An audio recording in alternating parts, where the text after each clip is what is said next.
आज आमल की एकादशी है। एकादशी महात्म्य श्रवण करेंगे।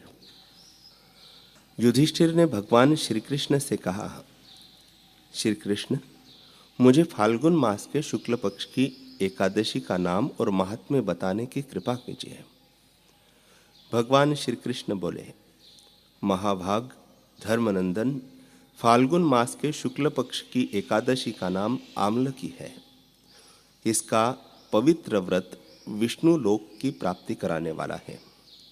राजा मानधाता ने भी महात्मा वशिष्ठ जी से इसी प्रकार का प्रश्न पूछा था, जिसके जवाब में वशिष्ठ जी ने कहा था कि महाभाग, भगवान विष्णु के थूकने पर उनके मुख से चंद्रमा के समान कांतिमान एक बिंदु प्रकट होकर पृथ्वी पर गिरा। उससे आमलक यानी आंवले का महान वृक्ष उत्पन्न हुआ, जो सभी वृक्षों का आदिभूत कहलाता है।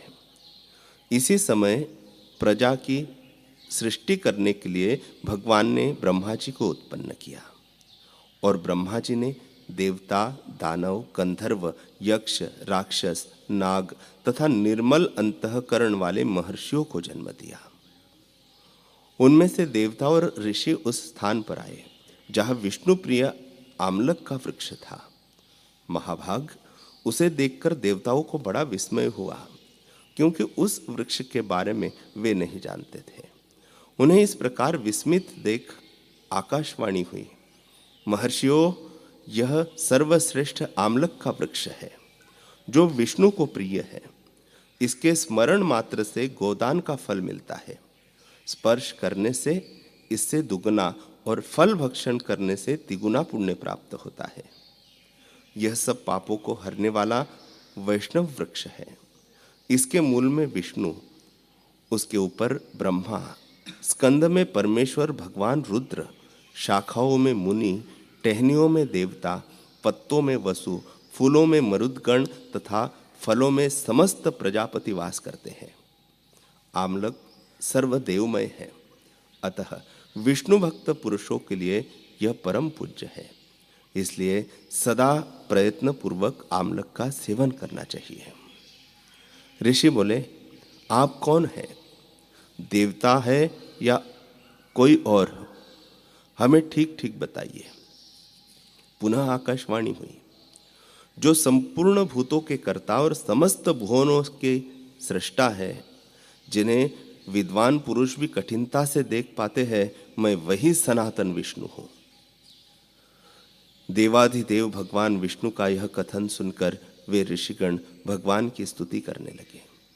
इससे भगवान श्रीहरि संतुष्ट हुए और बोले, महर्षियों, तुम्हें कौन सा अभिष्ट वरदान दो? ऋषि बोले, भगवान, यदि आप संतुष्ट है तो हम लोगों के हित के लिए कोई ऐसा व्रत बतलाइए जो स्वर्ग और मोक्ष रूपी फल प्रदान करने वाला हो। भगवान श्री विष्णु जी बोले, महर्षियों, फाल्गुन मास के शुक्ल पक्ष में यदि पुष्य नक्षत्र से युक्त एकादशी हो तो वह महान पुण्य देने वाली और बड़े बड़े पातकों का नाश करने वाली है। इस दिन आंवले के वृक्ष के पास जाकर वह रात्रि में जागरण करना चाहिए।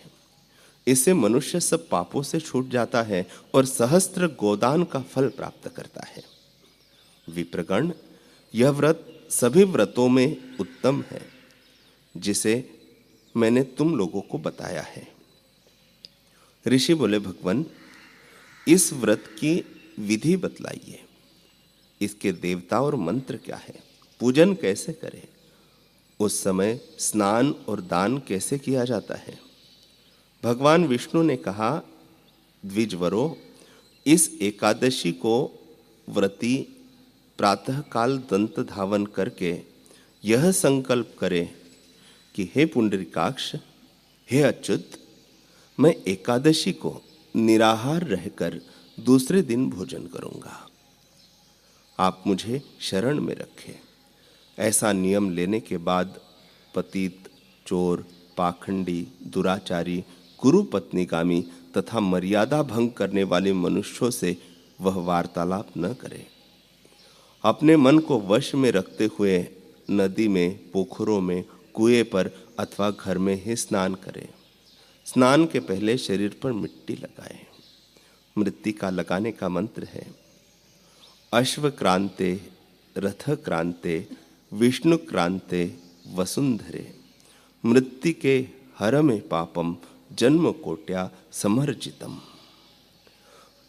वसुंधरे, तुम्हारे ऊपर अश्व और रथ चला करते हैं तथा वामन अवतार के समय भगवान विष्णु ने भी तुम्हें अपने पैरों से नापा था। मृत्तिके, मैंने करोड़ों जन्मों में जो पाप किए हैं मेरे उन सब पापों को हर लो। स्नान का मंत्र है त्वं मातः सर्वभूतानां जीवनम तत्तुरक्षकम स्वेदम जो तद्भिजजातीनां रसानां पतये नमः।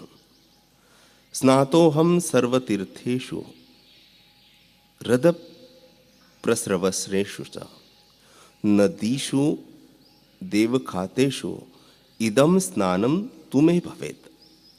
जल की अधिष्ठात्री देवी माता, तुम संपूर्ण भूतों के लिए जीवन हो, वही जीवन जो स्वेद और उद्भिज जाति के जीवों का भी रक्षक है। तुम रसों की स्वामिनी हो, तुम्हें नमस्कार है। आज मैं संपूर्ण तीर्थों, कुंडों, झरनों, नदियों और देव संबंधी सरोवरों में स्नान कर चुका। मेरा यह स्नान उक्त सभी स्नानों का फल देने वाला हो। विद्वान पुरुष को चाहिए कि वह परशुराम जी की सोने की प्रतिमा बनवाए। प्रतिमा अपनी शक्ति और धन के अनुसार 1 या आधे मासे स्वर्ण की होनी चाहिए। स्नान के पश्चात घर आकर पूजा और हवन करें। इसके बाद सब प्रकार की सामग्री लेकर आंवले के वृक्ष के पास जाए। वहां वृक्ष के चारों ओर की जमीन झाड़ बुहार लीप पोत कर शुद्ध करें। शुद्ध की हुई भूमि में मंत्र पाठ पूर्वक जल से भरे हुए नवीनतम कलश की स्थापना करें। कलश में पंचरत्न और दिव्य गंध आदि छोड़ दें। श्वेत चंदन से उसका लेपन करें। उसके कंठ में फूल की माला पहनाए। सब प्रकार के धूप की सुगंध फैलाए। जलते हुए दीपक की श्रेणी सजाकर रखें। तात्पर्य यह है कि सब ओर से सुंदर और मनोहर दृश्य उपस्थित करें। पूजा के लिए नवीन छाता, जूता और वस्त्र भी मंगवा कर रखें। कलश के ऊपर एक पात्र रखकर उसे श्रेष्ठ लाजों से भर दें। फिर उसके ऊपर परशुराम जी की मूर्ति स्थापित करें। विश्वकाय नमः कहकर उनके चरणों की, विश्वरूपिणे नमः से दोनों घुटनों की, उग्राय नमः से जांघों की, दामोदराय नमः से कटी भाग की, पद्मनाभाय नमः से उदर की, श्री वत्सधारिणे नमः से वक्षस्थल की, चक्रिणे नमः से बाई बाह की, गदिने नमः से दाहिनी बाह की, वैकुंठाय नमः से कंठ की, यज्ञ मुखाय नमः से मुख की, विशोक निधये नमः से नासिका की, वासुदेवाय नमः से नेत्रों की, वामनाय नमः से ललाट की, सर्वात्मने नमः से संपूर्ण अंगों तथा मस्तक की पूजा करें। ये ही पूजा के मंत्र है। तदनंतर भक्ति युक्त चित्त से शुद्ध फल के द्वारा देवाधिदेव परशुराम जी को अर्घ्य प्रदान करें। अर्घ्य का मंत्र इस प्रकार है। नमस्ते देव देवेश जामदग्नम नमस्तुते ग्रहाण अर्घ्यम तदत्तम आमलक्यम युक्तम हरे। देव देवेश्वर जमदग्नि नंदन श्री विष्णु स्वरूप परशुराम जी आपको नमस्कार है, नमस्कार है। आंवले के फल के साथ दिया हुआ मेरा यह अर्घ्य ग्रहण कीजिए। तदनंतर भक्तियुक्त चित्त से जागरण करें। नृत्य, संगीत, वाद्य, धार्मिक उपाख्यान तथा श्री विष्णु संबंधी निधि, कथा, वार्ता आदि के द्वारा वह रात्रि व्यतीत करें। उसके बाद भगवान विष्णु के नाम लेकर आमलक वृक्ष की परिक्रमा 108 या 28 बार करें। फिर सवेरा होने पर श्रीहरि की आरती करें। ब्राह्मण की पूजा करके वहाँ की सब सामग्री उसे निवेदित कर दें। परशुराम जी का कलश, 2 वस्त्र, जूता आदि सभी वस्तुएं दान कर दे और यह भावना करे कि परशुराम जी के स्वरूप में भगवान विष्णु मुझ पर प्रसन्न हो।